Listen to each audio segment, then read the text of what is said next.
السلام علیکم ورحمۃ اللہ. آداب. Good afternoon. جماعت اسلامی ہند کی اور سے اس منتھلی پریس میٹ میں میں آپ سبھی کا استقبال کرتا ہوں، آپ سبھی کا سواگت کرتا ہوں. اس وقت پریس میٹ میں 4 اہم ایشوز، 4 اہم مدعے ہمارے سامنے ہیں. سب سے پہلے تو آپ جانتے ہیں کہ یونین بجٹ آیا ہے، تو یونین بجٹ پر کچھ بات جماعت اسلامی کی طرف سے رکھی جائے گی.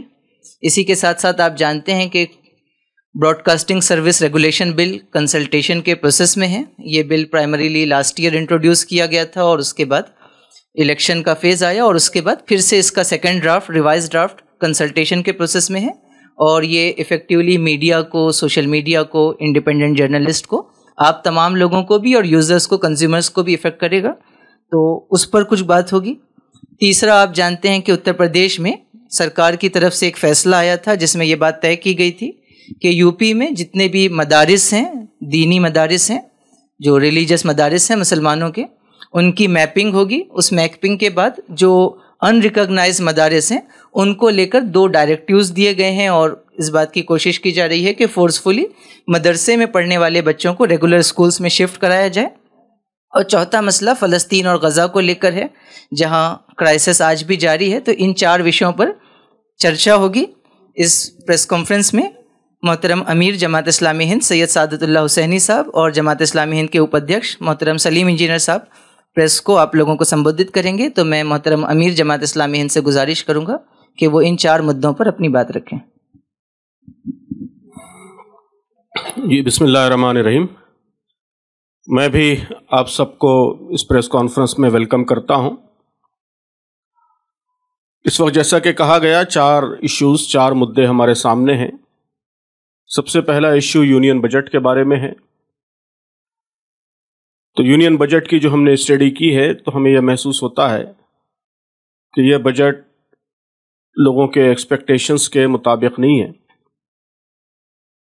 اور خاص طور پر ملک کی جو غریب جنتا ہے، ایس سی ایس ٹی ہیں، مائنورٹیز ہیں، ان امپلائڈ یوتھ ہیں اور مڈل کلاس ہے، جو اکنامک پرابلم سے جوجھ رہا ہے، تو ان سب کے پرابلمس کا کوئی سلوشن اس بجٹ میں ہم کو نظر نہیں آتا ہے. ایجوکیشن، ہیلتھ اور ویلفیئر اسکیمز، ان پر گورنمنٹ کا ایکسپینڈیچر بڑھے گا، یہ ایکسپیکٹیشن تھا. تو حالانکہ ریونیو بہت زیادہ بڑھ گیا ہے، اکنامک سروے میں یہ بات کہی گئی ہے کہ ریونیو بڑھا ہے، اور ٹیکس میں بھی جو پروجیکشنز کیے گئے ہیں اس کے لحاظ سے ہمارا ریونیو کافی بڑھ گیا ہے. یہ بہت ہی اپریسیشن کی بات ہے. لیکن ڈس اپوائنٹمنٹ کی بات یہ ہے کہ جس ریشیو سے ہمارا ریونیو بڑھ رہا ہے اس ریشیو سے گورنمنٹ کی اسپینڈنگ، خاص طور پر ویلفیئر کے لیے اسپینڈنگ، لوگوں کی بھلائی کے لیے اسپینڈنگ، یہ نہیں بڑھ رہی ہے، بلکہ الٹا اس میں کٹوتی ہو رہی ہے. مائنورٹیز کے بجٹ میں بہت سیریس کٹوتی کی گئی ہے، جو ایک بہت ہی سیریس میٹر آف کنسرن ہے.